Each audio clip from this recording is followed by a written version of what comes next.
दीपक और मेरी शादी को 5 साल गुजर गए थे, मगर अभी तक हमारी कोई औलाद नहीं थी।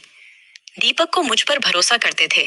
मैं बांझ थी, मगर मैंने दीपक से झूठ बोल दिया था कि लेडी डॉक्टर ने कहा है हमारा बच्चा बहुत जल्द हो जाएगा। और दीपक ने भी मेरी बात पर विश्वास कर लिया था। लेकिन अब मैं और ज्यादा झूठ नहीं बोल सकती थी। मैं झूठ बोल बोलकर थक चुकी थी। मैंने सोचा कि मुझे सारी सच्चाई अपने पति को बता देनी चाहिए। अब मैं उसे और धोखे में नहीं रखना चाहती थी। अपने पति को हकीकत बताने से पहले एक बार मैंने अपनी माँ को फोन किया था और पूछा कि अब मुझे क्या करना चाहिए मम्मी। कहने लगी, तुम ऐसा करो कि अपने पति की दूसरी शादी करवा दो। तुम्हारा पति तुम्हारा एहसानमंद रहेगा और तुम्हें छोड़ने का कभी सोचेगा भी नहीं। मम्मी की बात सुनकर मुझे बहुत गुस्सा आया था, साथ ही दुख भी हुआ था। मुझे यही लगा कि मेरी मम्मी मुझसे दुश्मनी निकाल रही है, क्योंकि मैंने उनकी बहुत बदनामी कराई थी। मैं गुस्से से बोली, मम्मी, मुझे आपसे इस बात की उम्मीद बिल्कुल नहीं थी। इतना कहकर मैंने गुस्से से फोन बंद कर दिया था। शाम के समय जब दीपक घर वापस आया तो मुझे देखकर बोला, क्या बात है रूपाली, तुमने कमरे में इतना अंधेरा क्यों कर रखा है? मैं बोली, मेरी किस्मत में ही अंधेरा लिख दिया गया है, उस अंधेरे का क्या करूं? मैं तो उजड़ गई हूं। दीपक कहने लगा, तुम पागल तो नहीं हो गई हो? ऐसी बातें क्यों कर रही हो? मैं तुम्हारा पति तुम्हारे पास मौजूद हूँ, भगवान का दिया। हमारे पास सब कुछ है, फिर बैठे बिठाए तुम्हें क्या हो गया है? मैंने दीपक को फिर सब कुछ बता दिया कि मैं बांझ हूँ और मैं कभी माँ नहीं बन सकती। आज मैं डॉक्टर के पास चेकअप कराने के लिए गई थी। उसने कहा है कि तुम बांझ हो और अब तुम उम्र भर बच्चा पैदा नहीं कर सकोगी। मेरी बात सुनकर दीपक पल भर के लिए उनके चेहरे पर उदासी उभर आई थी, लेकिन तुरंत ही उसने मेरा हाथ पकड़ लिया और कहा, कोई बात नहीं रूपाली, मेरे लिए तुम ही काफी हो। मुझे तुम्हारे सिवा कुछ भी नहीं चाहिए। दीपक के तसल्ली देने पर मैंने अपना मूड ठीक कर लिया था। लेकिन एक दिन यह बात मेरी सास को भी पता चल गई और फिर उनका मूड बहुत ज्यादा खराब हो चुका था। एक दिन हमारी पड़ोसन हमारे घर आई हुई थी। मेरी सास उनसे कहने लगी कि तुम मुझे कोई अच्छी सी लड़की ढूंढ दो, क्योंकि मैं अपने बेटे की दूसरी शादी करवाना चाहती हूँ। हमारी पड़ोसन कहने लगी, तुम्हारी पहली बहू को क्या हो गया जो तुम अपने बेटे की दूसरी शादी करवाना चाहती हो? तब मेरी सास बोली, वह बेचारी तो बांझ है, अब हमें तो अपनी नस्ल बढ़ाना है ना, इसलिए मुझे अपने बेटे की दूसरी शादी करनी पड़ेगी। यह सब बातें सुनकर मैं थर थर कांपने लगी थी। जब दीपक घर वापस आया तो मैंने रो रो कर उसे सारी कहानी सुनाई। दीपक ने मेरा हाथ पकड़ा और मुझे कमरे से बाहर ले गया और अपनी माँ के पास खड़ा करके बोला, मम्मी, रूपाली के अलावा मैं किसी लड़की के बारे में सोच भी नहीं सकता और मुझे बच्चों से ज्यादा अपनी पत्नी से मोहब्बत है। इसीलिए आज के बाद आप मेरी दूसरी शादी की चर्चा भी मत करना। मेरी सास ने गुस्से से सर झटका और कहने लगी, मैंने तो आज तक ऐसा मर्द नहीं देखा जो अपनी बांझ पत्नी के इस कदर नाज नखरे उठाता हो। जबकि दीपक की बातें सुनकर मेरा हौसला बढ़ गया था। बहुत ज्यादा खुश हो गई थी कि कितना प्यार करने वाला पति मिला है। मैंने दिल ही दिल में भगवान को धन्यवाद दिया था कि दीपक का प्यार मेरे लिए ऐसे ही बनाए रखना। रात हुई तो मैंने सोचा कि दीपक को चाय बनाकर दे दूं। मैं चाय बनाने किचन में आई तो मेरी सास के कमरे से आवाज आ रही थी। मैं अपना नाम सुनकर चौंक गई थी। मैंने गौर किया तो वह अपनी बेटी से फोन पर कह रही थी कि तुम चिंता मत करो, मैं रूपाली को तलाक दिलवाकर दीपक की दूसरी शादी जरूर करूंगी। तुम ऐसा करो कि उसके लिए कोई अच्छी सी लड़की ढूंढना शुरू कर दो। यह बातें सुनकर मेरे दिल पर बोझ आ गिरा था। मैं चाय बनाए बगैर ही कमरे में आकर लेट गई थी। मुझे अब अपनी मम्मी का ख्याल आया था, मगर पिछली बार उन्होंने जो मशवरा मुझे दिया था वह मुझे बिल्कुल अच्छा नहीं लगा था। वह भी मेरी सास की तरह मेरे पति की दूसरी शादी करवाना चाहती थी। मैंने ना चाहते हुए भी अपनी मम्मी को फोन मिला दिया और मैं रोने लगी थी। मम्मी बोली, रूपाली बेटा, तुम कहाँ गायब हो गई थी क्या? मेरे साथ बात करने को जी नहीं चाहता? मम्मी की बात सुनकर मुझे हैरत हुई। मुझे तो पता ही नहीं था कि मेरी माँ मेरी खातिर तड़प रही होगी। मैं कहने लगी, मम्मी, मेरी जिंदगी पहले तो बहुत अच्छी थी, मगर जब से मुझे इस बात का पता चला है कि मैं बांझ हूँ, तब से हर समय मेरे सर पर तलवार लटकती रहती है। मेरी सास ने पड़ोसन से कहा है कि मेरे बेटे के लिए रिश्ता ढूंढो, तो कभी अपनी बेटी से कहती है कि इस बार बहू मैं अपनी पसंद की लेकर आऊंगी, तुम अपने भाई के लिए रिश्ता ढूंढो। मम्मी दीपक बहुत ही अच्छा इंसान है, मेरी खातिर अपनी माँ से लड़ जाता है, मगर आखिर है तो मर्द ही ना। कब तक मुझे अपने दिल की रानी बनाकर रखेगा? एक ना एक दिन तो उसे इस बात का एहसास हो ही जाएगा कि उसकी जिंदगी में भी एक बच्चा होना चाहिए और उसे दूसरी शादी कर लेना चाहिए। मम्मी कहने लगी, मुझे एहसास है कि इस समय तुम पर क्या बीत रही होगी, इसीलिए तो तुम्हें उस दिन इस बात का मैंने बोला था कि तुम दीपक की दूसरी शादी खुद अपने हाथों करवा दो। वह अपनी करोड़ों की जायदाद यूं ही तो छोड़कर नहीं जाएगा। जाहिर सी बात है, उसे वारिस चाहिए होगा। आज नहीं तो कल वह दूसरी शादी के बारे में जरूर सोचने लगेगा।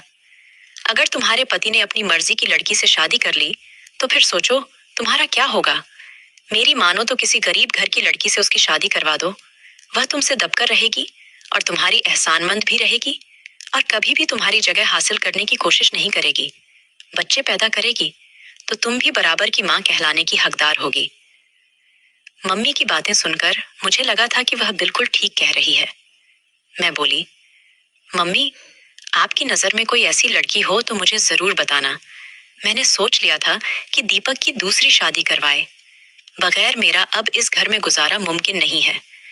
हालांकि यह बात मेरे दिल पर किसी कयामत की तरह गुजर रही थी कि मैं खुद अपने ही हाथों अपने पति की शादी करवा रही थी, लेकिन यह मेरी मजबूरी थी और मुझे दीपक पर विश्वास था कि दीपक का प्यार मेरे लिए कभी भी कम नहीं होगा और इसीलिए मैं घर वालों से चोरी छुपे दीपक के लिए लड़की ढूंढने लगी थी। मैं गांव की रहने वाली थी, गांव के चौधरी और सरपंच की इकलौती बेटी थी। मेरे माता पिता और भाई मुझ पर जान छिड़कते थे। मेरी जिंदगी बहुत ही खूबसूरत थी, मगर मुझे सिर्फ एक बात की कमी थी और वह यह थी कि मेरा रिश्ता मेरे माँ बाप ने बचपन में ही तय कर रखा था। और जिस लड़के से मेरा रिश्ता तय था उसका नाम मनोज था। उसने आज तक स्कूल की शक्ल तक नहीं देखी थी, जबकि मैंने इंटर किया हुआ था। हमारे गांव में लड़की अगर इंटर पास कर ले तो बहुत बड़ी बात मानी जाती थी। और फिर मनोज बहुत ही अजीब किस्म का इंसान था। शिक्षा तो मेरे भाइयों ने भी हासिल नहीं की थी, मगर वह फिर भी सुलझे हुए थे। बात करने का ढंग उन्हें आता था। मम्मी ने मेरे भाइयों की परवरिश बहुत ही अच्छे तरीके से की थी, लेकिन मनोज को तो अच्छे बुरे की तमीज तक नहीं सिखाई गई थी। गांव की हर दूसरी लड़की के साथ उसका चक्कर चलता था। उसकी इन्हीं हरकतों की वजह से मुझे उससे बहुत ही नफरत हो गई थी। मनोज की एक बात जो मुझे बहुत ही बुरी लगती थी वह यह थी कि गांव की हर दूसरी लड़की से चक्कर चलाने के बावजूद वह मुझसे मोहब्बत का दावा करता था। मुझे रूपाली की जगह राधा कहकर बुलाया करता था। मुझसे कहता कि राधा, मैं तुम्हारे बिना मर जाऊंगा। और मैं मनोज से कहती कि तुम्हारे लिए तो गांव की सारी लड़कियां हैं, तो तुम मेरे पीछे क्यों पड़े हो? तो वह कहता है कि कृष्णा तो सिर्फ राधा के होते हैं, बाकी तो सारी गोपियां हैं। एक बार मनोज मेरे लिए गांव के मेले से कांच की चूड़ियां लेकर आया था। मनोज के इन लोफर हरकतों से मुझे गुस्सा आता था। मैं मनोज की लाई हुई चूड़ियां अपने पैरों के नीचे डालकर तोड़ दी थी। मेरी इस हरकत से मैंने पहली बार मनोज की आंखों में आंसू देखे थे और मनोज की आंखों में आंसू देखकर मुझे अपनी गलती का एहसास हुआ था। लेकिन मनोज इतना गिरा हुआ था कि अगले ही दिन एक लड़की के साथ घूमते मैंने खुद अपनी आंखों से देखा था। और फिर मेरे दिल में जो उसके लिए थोड़ी सी हमदर्दी जगी थी वह भी खत्म हो गई थी। मम्मी पापा से बात करती तो वह कहते कि कोई बात नहीं, मनोज अभी बच्चा है, खुद ही संभल जाएगा। खैर, कुछ साल पहले ही मेरे बड़े भाई ने गांव में अस्पताल बनाने की एप्लीकेशन दी हुई थी। उन्हीं दिनों एक टीम गांव में आई थी और जमीन वगैरह का परीक्षण कर रही थी। और फिर गांव में एक बहुत ही बड़े से अस्पताल की बुनियाद डाली गई थी। वहां सब लोग ही पापा के डेरे में ठहरते थे। कुछ दिन बाद टीम वापस चली गई थी, मगर एक इंसान ऐसा था जो वापस नहीं गया था और उसका नाम था दीपक। उसे गांव की आबो हवा बहुत अच्छी लगी थी, इसलिए उसने पापा से अनुमति लेकर कुछ दिन यहीं रहने का इरादा बना लिया था। एक दिन मैं अपनी सहेलियों के साथ निकली तो मेरी नजर दीपक पर पड़ी थी। पहले ही नजर में दीपक मुझे पसंद आ गया था।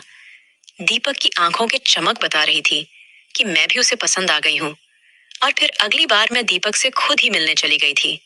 वह मुझे देखकर मुस्कुरा दिया था और कहने लगा, मुझे भी आपका इंतजार था। उसने मुझे अपना मोबाइल नंबर दिया। मैंने मम्मी के फोन से उसे फोन किया था और हम दोनों की मोहब्बत परवान चढ़ने लगी थी। वह कहने लगा, मैं तुम्हें अपनी जिंदगी में शामिल करना चाहता हूँ। तब मैंने उसे अपने मंगेतर मनोज के बारे में सब कुछ बता दिया था। वह मेरी बात सुनकर बहुत हैरान हुआ था। कहने लगा, वह तो बहुत ही अजीब इंसान है। मैं उसके साथ 2 मिनट खड़ा रहकर बात भी नहीं कर सकता। तुम उसके साथ पूरी जिंदगी कैसे गुजारोगी? मैंने दीपक से कहा कि तुम अपना रिश्ता लेकर मेरे घर आओ। हो सकता है मेरे माता पिता को मुझ पर तरस आ जाए। दीपक ने हामी भरी थी और वापस से शहर चला गया था और फिर पूरी 1 हफ्ते बाद अपनी बहन और अपनी माँ के साथ वापस लौटा था। उसने मेरा रिश्ता मांगा था, मगर मेरे पापा ने मना कर दिया था। मैं बहुत बेचैन हो गई थी। मैं हर समय रोती रहती थी।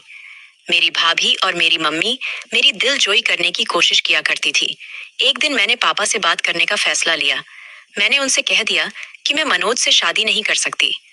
पापा ने मेरे सर पर हाथ रखा और बोले, बेटा, मैंने मनोज की माँ को जबान दे रखी है और अब वह इस दुनिया में नहीं है। मैं मनोज की स्वर्गीय माँ से किया हुआ वादा इस तरह तोड़ नहीं सकता। पापा की बात सुनकर मुझे बहुत दुख हुआ था। मेरी आंखों में आंसू आ गए थे।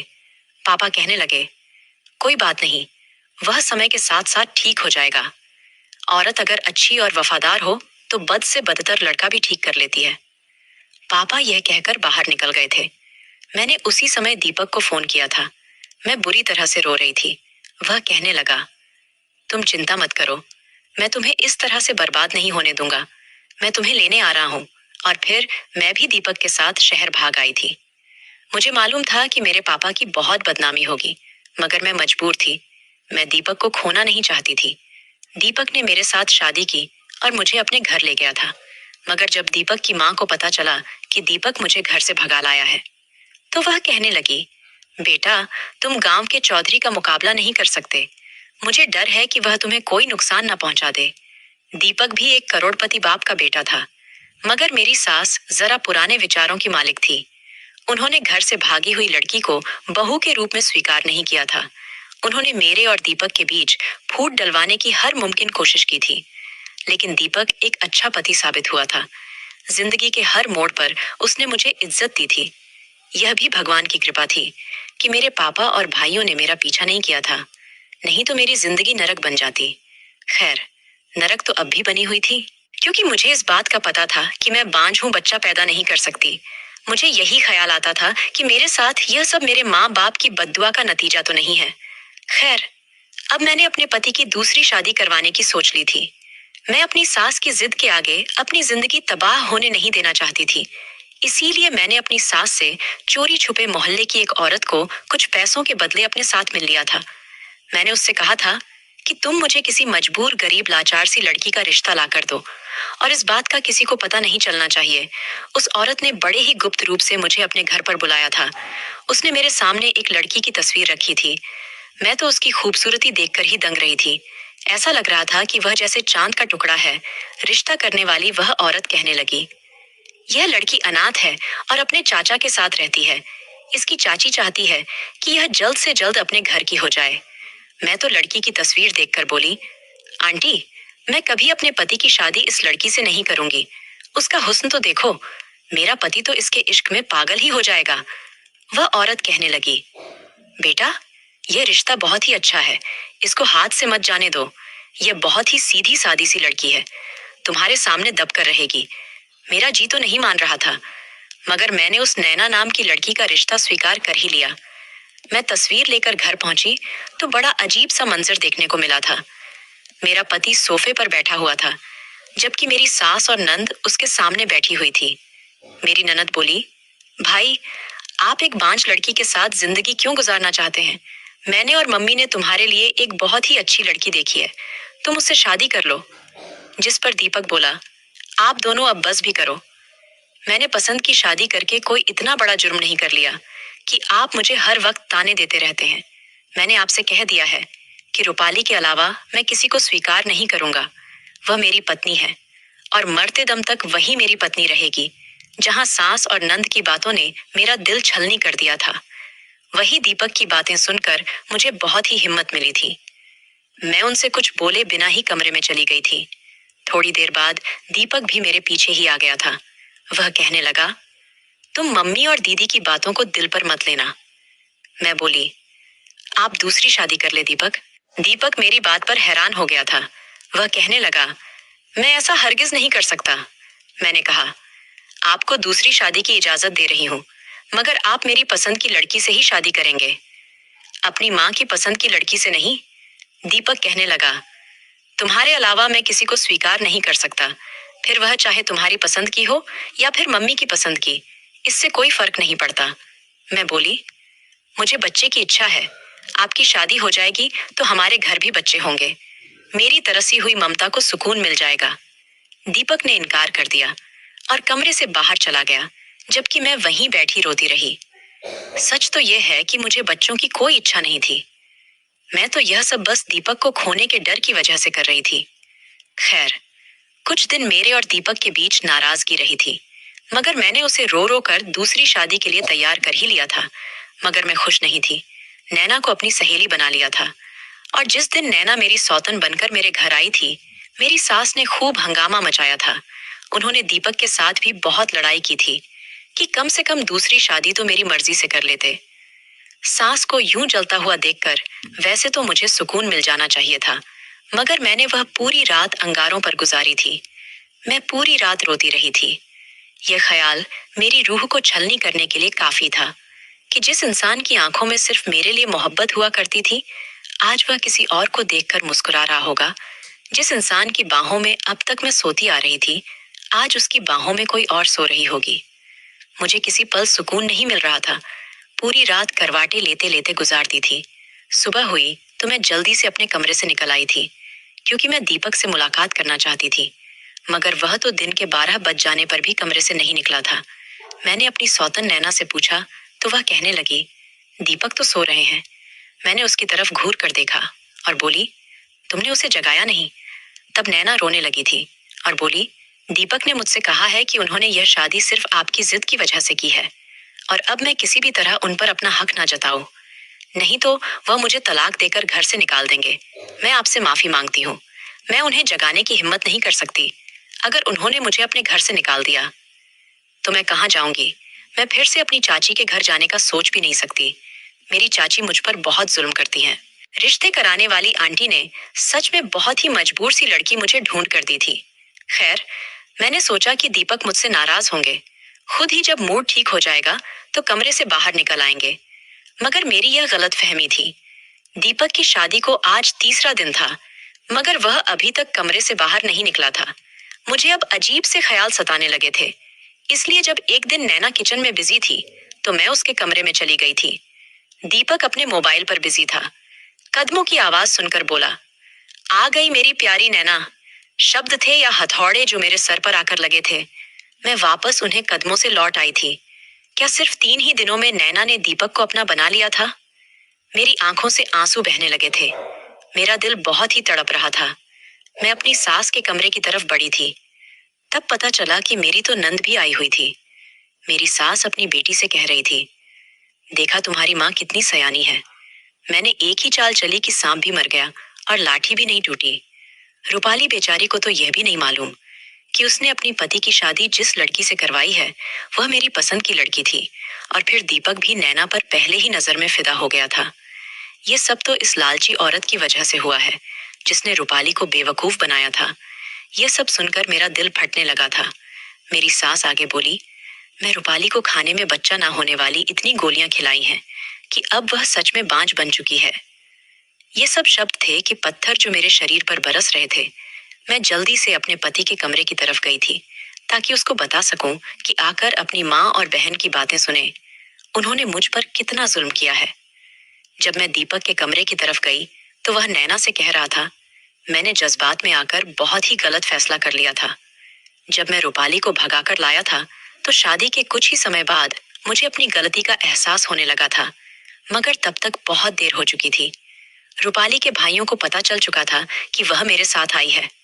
इसीलिए वह मुझे फोन करके धमकाते रहते थे कि हमारी बहन घर से भागी जरूर है, मगर अब भी वह अकेली नहीं है।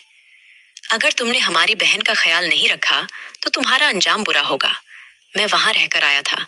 मुझे पता है कि वह लोग कितने खतरनाक हैं, इसलिए मैं रूपाली को छोड़ने का सोच भी नहीं सकता था।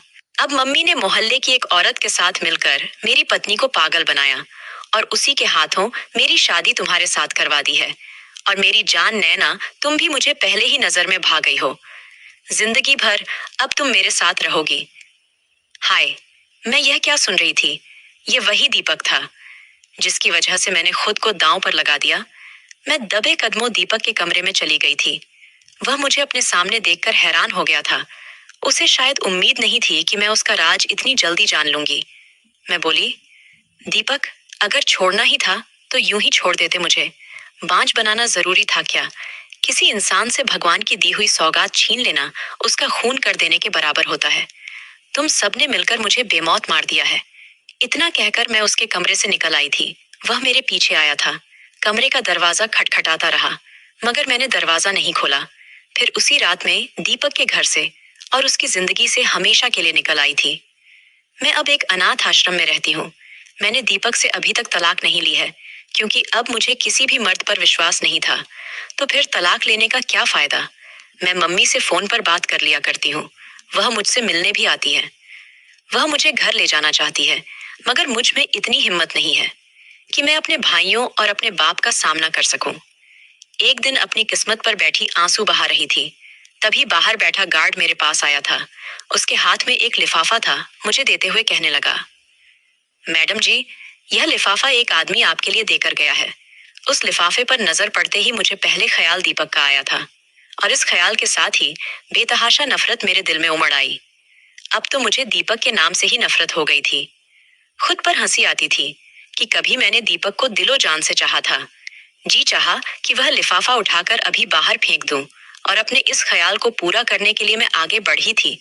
लेकिन फिर मैंने सोचा, दीपक मेरे लिए इतना कब से मेहरबान हो सकता है कि वह मुझे कोई गिफ्ट भेजे? वह तो अपनी नैना में खोया हुआ है, और जो कुछ उसने और उसकी माँ ने मेरे साथ किया, उसके बाद तो मैं दीपक से किसी बात की उम्मीद ही नहीं कर सकती थी। कुछ सोचकर मैंने वह लिफाफा उस गार्ड से ले लिया, और अंदर कमरे में बैठकर जब वह लिफाफा खोला तो मेरी सांस ऊपर की ऊपर और नीचे की नीचे रह गई थी, क्योंकि उसमें वही रंग बिरंगी कांच की चूड़ियां थीं जो कभी मुझे मनोज ने दी थी। उन चूड़ियों को देखते ही मनोज का चेहरा मेरी आंखों के सामने घूम गया था। हो ना हो, ये चूड़ियां मुझे मनोज ने ही भेजी थी। मैं फौरन दरवाजे की तरफ भागी थी और गार्ड से पूछा, ये चूड़ियां तुम्हें किसने दी? तो उसने बताया कि जिस आदमी ने यह चूड़ियां दी थी वह कब का जा चुका है, लेकिन साथ ही उस आदमी ने कहा था कि अगर रूपाली मैडम इन चूड़ियों को तोड़ दे तो तुम इन कांच की चूड़ियों के टुकड़ों को संभाल कर रख लेना और मुझे दे देना। ये टूटी हुई कांच की चूड़ियों के टुकड़े मेरी पूरी जिंदगी की पूंजी है। मनोज, अचानक ही मेरे लव फड़फड़ाए थे। मेरी आंखों से बेतहाशा आंसू बह रहे थे। लोफर और लापरवाह मनोज का चेहरा मेरी आंखों के सामने घूमने लगा था। क्या मनोज को मैं अब भी याद थी? क्या मनोज अब भी मुझसे मोहब्बत करता है? लेकिन मैं अब किसी पर विश्वास नहीं कर सकती थी। मैं कांच की चूड़ियों को हाथ में थामे वापस कमरे में आ गई थी। और अगले दिन जब मेरी माँ मुझसे मिलने आई तो मैंने मनोज के बारे में पूछा था, और मनोज के बारे में जो कहानी मुझे मेरी माँ ने सुनाई, उसे सुनकर मेरा दिल तड़प उठा था। मेरी माँ ने बताया कि जिस दिन तुम दीपक के साथ घर से भाग गई थी, उस दिन मनोज बहुत रोया था। उसकी चीखों से पूरा गांव अपना दिल थाम के रह गया था। वह चीख चीख कर बस राधा राधा पुकार रहा था। मुझे याद आया कि मनोज मुझे राधा ही तो पुकारता था। माँ ने बताया कि तुम्हारे जाने के बाद वह एकदम बदल गया था। उसने अपनी बाप की सारी जमीनों को बेचकर गांव में एक स्कूल खुलवाया था। उसे लगता था कि तुम उसे अनपढ़ होने की वजह से छोड़ गई हो। स्कूल में टीचर रखकर उसने गांव के बच्चों को फ्री में पढ़ाना शुरू किया था। साथ साथ शहर में अपना एक बिजनेस भी खड़ा किया था, जो धीरे धीरे तरक्की करता गया। और अब भगवान की कृपा से मनोज के पास पैसे की कोई कमी नहीं है। लेकिन जितना ही उसके पास पैसा है, उतना ही वह गरीबों को दान कर देता है। वह कहता है कि मैं इतने सारे पैसे को अपने पास रखकर क्या करूंगा, जब मेरी राधा ही मेरे पास नहीं है। ना हंसता है, ना बोलता है, बस चुपचाप अपने आप में खोया रहता है। जब तुम्हारे पापा और मैं उसे देखते हैं तो हमें एहसास होता है कि उसके हालात की जिम्मेदार हमारी अपनी बेटी है। मनोज के बारे में यह सब सुनकर मेरी आंखों से आंसू बह रहे थे। जल्द से जल्द मनोज से मिलना चाहती थी। पता नहीं क्यों मेरा दिल मनोज से मिलने के लिए मचल उठा था। मैंने मम्मी से कहा, मम्मी, मैं मनोज से एक बार मिलना चाहती हूँ। मेरी बात सुनकर मेरी माँ की आंखों में चमक आ गई थी। कहने लगी, रूपाली, अगर तुम चाहो तो मनोज के साथ अपनी नई जिंदगी की शुरुआत कर सकती हो। वह अब भी तुम्हारे इंतजार में है। लेकिन मैं अब कहाँ मनोज के काबिल थी। मैं तो एक बांझ औरत थी और एक शादीशुदा औरत थी। लेकिन मैं एक बार मनोज से मिलकर उसे माफी मांगना चाहती थी, जो मैं उसकी मोहब्बत को पहचान नहीं पाई और दीपक को हीरा समझकर पत्थर से सर फोड़ बैठी थी। मैं मम्मी के साथ मनोज के घर पहुंच गई थी। उस समय मनोज अपने घर पर नहीं था। नौकर ने मुझे बाहर हॉल में ही बिठा दिया था। मम्मी और मुझे बैठे काफी देर हो गए, लेकिन मनोज अभी तक नहीं आया था। तब मैंने नौकर से पूछकर मनोज के कमरे में चली गई थी। साफ सुथरा कमरा, कहीं से भी विकास का कमरा नहीं लग रहा था। ऐसा लग रहा था कि यह बहुत ही पढ़े लिखे इंसान का कमरा है। और फिर अचानक ही मेरी नजर एक ऐसी चीज पर पड़ी कि मैं वही दिल थाम कर बैठ गई थी। सामने ही दीवार पर शीशे लगे फ्रेम में उन्हीं कांच की टूटी चूड़ियों के टुकड़ों से राधा लिखा हुआ था, जिसका मतलब है मनोज मुझसे उसी समय से इतनी मोहब्बत करता था और मैं उसकी मोहब्बत को पहचान नहीं पाई थी। मनोज ने जब मुझे पहली बार चूड़ियां गिफ्ट की थी और मैंने उन्हें पैरों से कुचलकर तोड़ दिया था। मनोज ने उन चूड़ियों के टुकड़ों को संभाल कर रखा हुआ था और आज तक उन्हें संभाल कर रखे हुए थे। मेरी आंखों से आंसू बह रहे थे और पता ही नहीं चला कि मनोज मेरे पीछे आकर खड़ा हो गया था। और जब उसने राधा कहकर पुकारा तो मैं अचानक ही पलटी थी। वह तो बिल्कुल पहचान में ही नहीं आ रहा था। वो लापरवाह सा लोफर सा मनोज कहीं खो गया था। मेरे सामने एक सज्जन व्यक्ति खड़ा था, जिसे देखकर कह ही नहीं सकते थे कि वह अनपढ़ है। मैं रोती हुई अचानक ही मनोज के सीने से जा लगी थी। मैंने सारी मर्यादाएं तोड़ दी थी। मैं यह भूल गई थी कि मैं शादीशुदा हूँ और मनोज से मेरा कोई संबंध नहीं था। मनोज बहुत देर तक यूं ही खड़ा रहा और मैं मनोज के सीने से लगी राती रही थी। मेरे मुंह से बस यही शब्द निकल रहे थे, मनोज मुझे माफ कर दो, मैंने तुम्हारा दिल दुखाया। शायद इसीलिए भगवान ने मुझे इतनी बड़ी सजा दी है। बहुत देर बाद मनोज ने मेरे सिर पर हाथ रखा था। उसने कहा, राधा, मैंने तुम्हें कभी कसूरवार ठहराया ही नहीं था। गलती तो मेरी ही थी, जो मैं तुम्हारी उम्मीदों पर पूरा नहीं उतरा। मैं आंसू पोंछती हुई मनोज के सीने से अलग हुई थी। थोड़ी देर बाद मनोज बोला कि राधा, मेरे दिल के दरवाजे अभी तुम्हारे लिए खुले हुए हैं। मेरे दिल में तुम्हारे सिवा कोई और लड़की नहीं है, चाहे तो झांक कर देख सकती हो। एक पल के लिए मनोज के चेहरे पर वही शरारत उभर आई थी, जो अब से 5 साल पहले वाले लापरवाह से मनोज के चेहरे पर हुआ करती थी। मैंने रोते हुए कहा, मनोज, अब मैं तुम्हारी मोहब्बत के काबिल नहीं हूँ। मैं दीपक की त्याग हुई पत्नी और एक बांझ औरत हूँ। जिस पर मनोज ने कहा था कि राधा, तुम मेरे लिए अब से वही 5 साल पहले पहले वाली राधा हो, जिससे मैं बेतहाशा मोहब्बत करता था और आज भी उतनी ही मोहब्बत करता हूँ। मुझे कोई फर्क नहीं पड़ता कि तुम शादीशुदा और बांझ हो, लेकिन मैं इतनी खुदगर्ज नहीं हो सकती थी कि मनोज की जिंदगी में रोशनी भरने के बजाय उसकी जिंदगी में अंधेरा भर देती। मैं उसे बच्चों की खुशी नहीं दे सकती थी और दीपक ने मुझे जो जख्म दिया था वह अभी ताजा था। पता नहीं क्यों मेरा दिल अब किसी मर्द पर विश्वास नहीं कर रहा था। मर्द मर्द ही होता है। कहीं ऐसा ना हो मनोज को भी कल बच्चों की चाहत होने लगे और वह मुझे नजरें चुरा ले। मैं रोती हुई बाहर भाग गई थी और अपनी मम्मी का हाथ पकड़कर अपने घर वापस आ गई थी। मेरे पापा और मेरे भाइयों ने भी मेरी हालत को देखते हुए मुझे माफ कर दिया था। अगले दिन फिर मनोज मेरे पास आया था। उसने उदासी भरे शब्दों में कहा था कि राधा, मुझे नहीं पता था कि मेरी मोहब्बत इतनी खोखली है कि भगवान ने मुझे दूसरी बार मौका दिया और तब भी तुमने मेरी मोहब्बत को ठुकरा दिया। अगर आज तुमने मेरी मोहब्बत को नहीं अपनाया तो मैं हमेशा हमेशा के लिए तुम्हारी जिंदगी से चला जाऊंगा। कभी लौट कर तुम्हारे पास नहीं आऊंगा। मैं यह कांच की चूड़ियां तुम्हारे लिए लेकर आया हूँ। अगर तुम्हें मेरी मोहब्बत स्वीकार है तो उन्हें पहनकर बाहर आ जाना, नहीं तो इन्हें तोड़कर उनके टुकड़े मेरे पास ले आना। यह कहकर मनोज वह कांच की चूड़ियां मेरे बेड पर रखकर चला गया था। मैं बहुत देर तक उन कांच की चूड़ियों को देखते रही थी।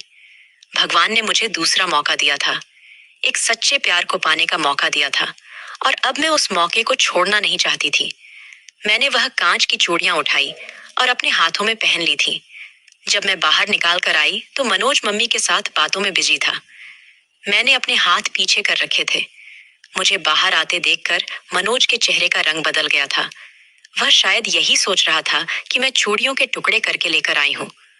और जब मैं उसके सामने आकर अपने हाथ सामने किए थे तो वह खुशी से उछल पड़ा था। उसने मम्मी का लिहाज किए बिना मेरे हाथों को चूम लिया था। मम्मी ने खासकर अपनी मौजूदगी का एहसास दिलाया था, तो उसने जल्दी से मेरे हाथ छोड़ दिए थे। मैं हंसती हुई अपने कमरे में भाग गई थी। मेरी तरफ से हाँ होते ही शादी की तैयारी शुरू हो गई थी। उधर मेरे भाइयों और बाप ने दीपक से तलाक लेने के लिए कोर्ट में अर्जी दे रखी थी। एक हफ्ते में ही मेरा और दीपक का तलाक हो गया था और मेरी शादी मनोज से हो गई। मेरे माँ बाप ने मेरी शादी बहुत ही धूमधाम से की थी। ऐसा लग रहा था कि ये शादी मेरी पहली शादी है। शादी की खुशी क्या होती है, वह मुझे अब महसूस हो रही थी। इससे पहले तो मैं दीपक के साथ बस कोर्ट मैरिज की थी। सुहाग की सेज पर बैठी मैं मनोज का इंतजार कर रही थी, तो मेरे दिल में कहीं से कहीं तक दीपक की परछाई नहीं थी। बस मनोज के नाम से ही दिल धड़क रहा था। और जब मनोज कमरे में आया था तो मैं और भी सिमट कर बैठ गई थी। और जब मनोज ने मुझे बाहों में भरते हुए मेरे कान के पास अपना मुंह ले जाकर मदहोश लहजे में कहा था कि राधा, मैंने तुमसे नहीं कहा था कि राधा सिर्फ कृष्ण की ही है, बाकी तो सब गोपियां है। तो मैंने शर्मा कर अपना सर मनोज के सीने में छुपा लिया था।